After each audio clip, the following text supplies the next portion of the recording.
Bien, vamos a dialogar ahora con el doctor Daniel Sapsay, abogado, escritor, catedrático de Derecho Constitucional, presidente de la Asociación Argentina de Derecho Constitucional. Le damos la bienvenida, doctor. ¿Qué tal? ¿Cómo le va? ¿Qué dice Ricardo? Un gusto hablar con usted. Quiero hacer una pequeña rectificación. Soy expresidente de la Asociación Argentina de Derecho Constitucional, cumplí mis 2 mandatos y ya no hay otra reelección, así que Bueno, gracias por destacarlo, pero de quiero todas, decir la verdad. de todas maneras, el hecho de haberlo sido impone de alguna manera destacarlo, ¿no? No, se lo agradezco mucho, pero no quería de todas maneras. Actualmente la presidenta es la doctora Marta Altave, una gran jurista de Corrientes, así que no Bien, le quiero quitar su puesto. no, está bien. Doctor, a ver, ¿por qué en este momento, ante tanta problema socioeconómico, pobreza, inseguridad, toma cuerpo este problema en el Consejo de la Magistratura? Bueno, yo creo que lamentablemente, desde que el tándem de los Fernández asumieron la presidencia y vicepresidencia de la Nación, se produjo una puesta en marcha de un vasto plan de impunidad para las causas de Cristina, en una situación de mutación constitucional donde se pasó de un presidencialismo a un vicepresidencialismo en abierta violación a la Constitución. En ese marco, hasta la actualidad, a pesar de que era obvio que la negociación de los Fernández era que Alberto iba a lograr la impunidad de Cristina, no solo no logró, sino que las causas están lentas, pero vivitas y coleando, y últimamente además ha tenido muy malas noticias desde el ámbito tribunalicio la señora. Entonces es obvio que en el marco de una situación semejante, la desesperación, me imagino, de esta señora es tan grande que tira de la cuerda todo lo que pueda para ver cómo hace para zafar, ¿no? Para mí no es mucho más que eso. Ahora, ¿es posible que progrese la ley de reforma de los miembros de la Corte?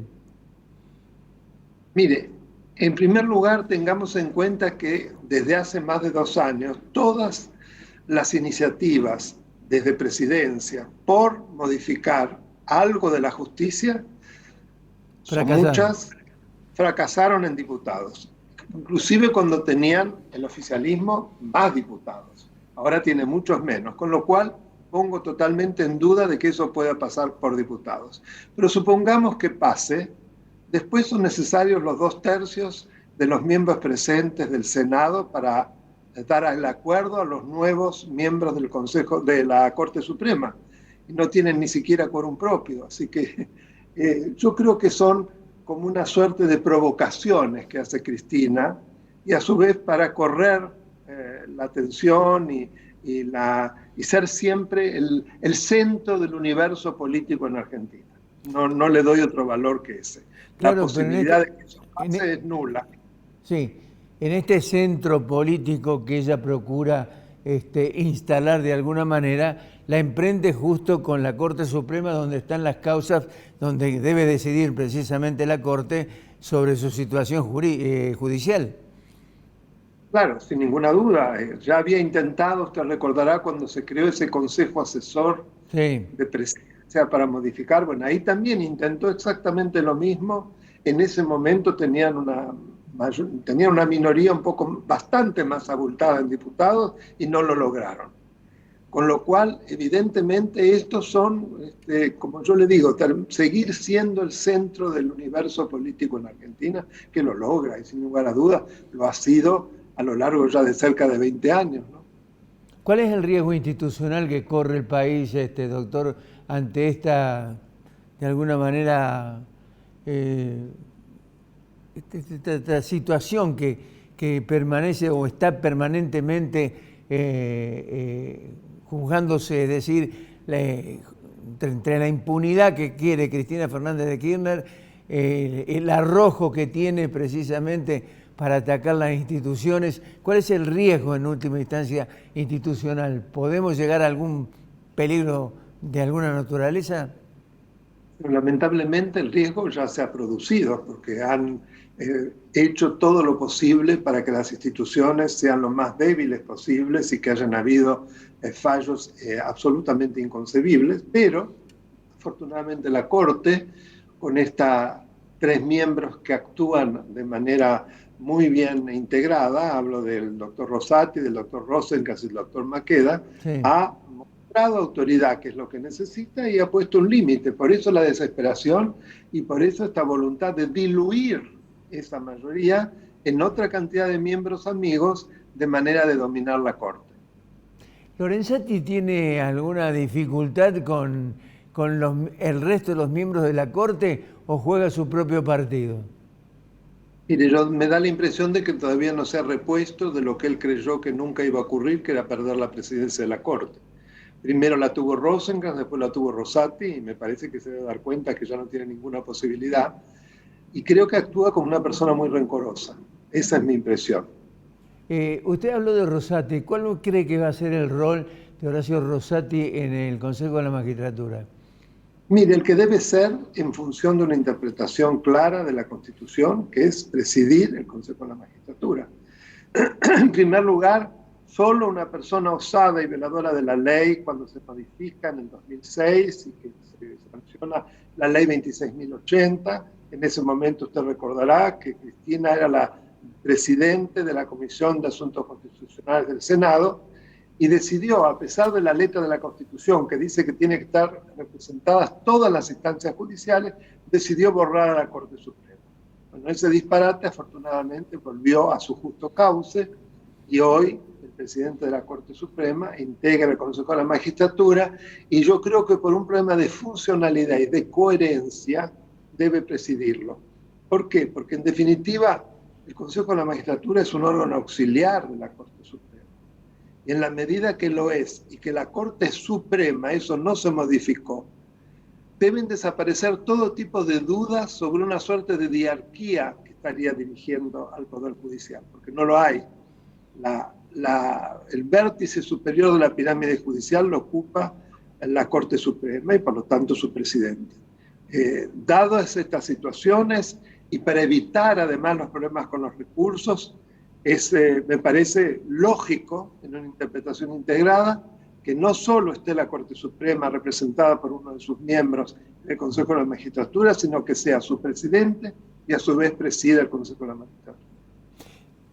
Doctor, me gustaría su impresión sobre esa intención desesperada de Cristina Fernández de Kirchner de dividir el bloque de Frente de Todos en dos opciones para quedarse con un consejero más.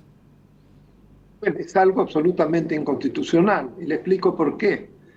Porque si precisamente, y el fallo de la Corte lo ha dicho claramente, lo que se deben de evitar son posiciones hegemónicas dominantes, que era lo que ocurría en la ley 26.080. Claro.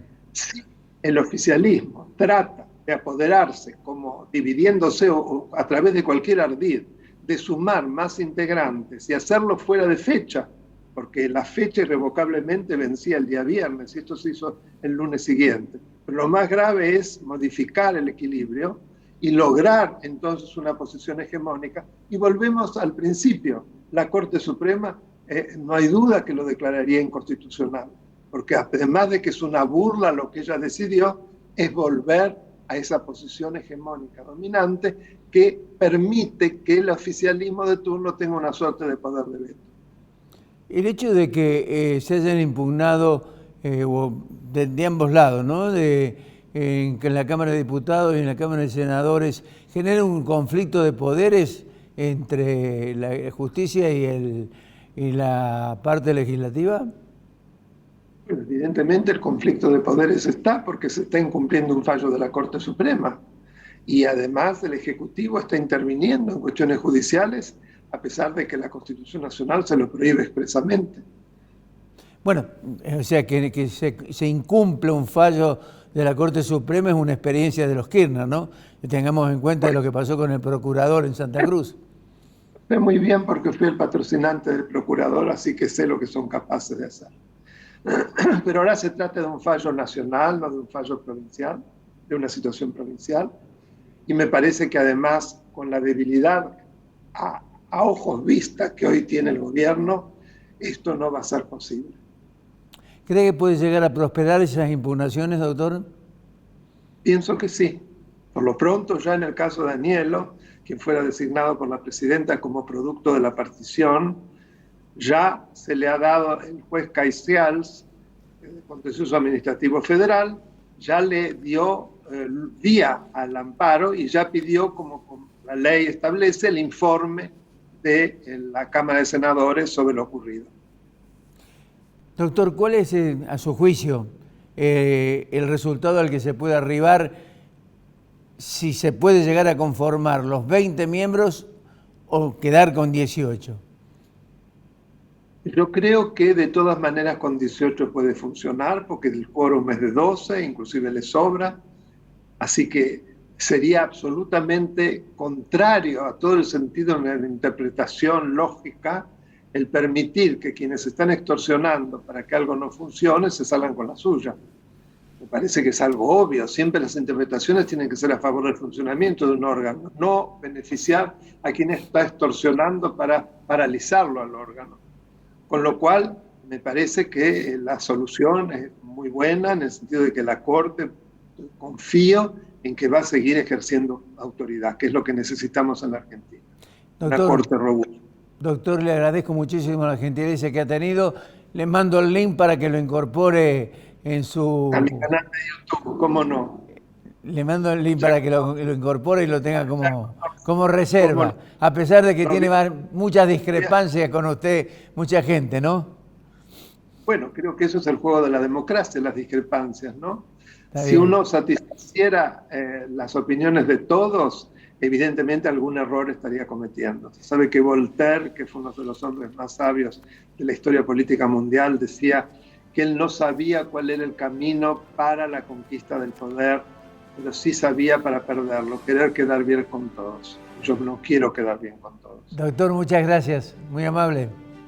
Un abrazo, Fonseca. Gracias.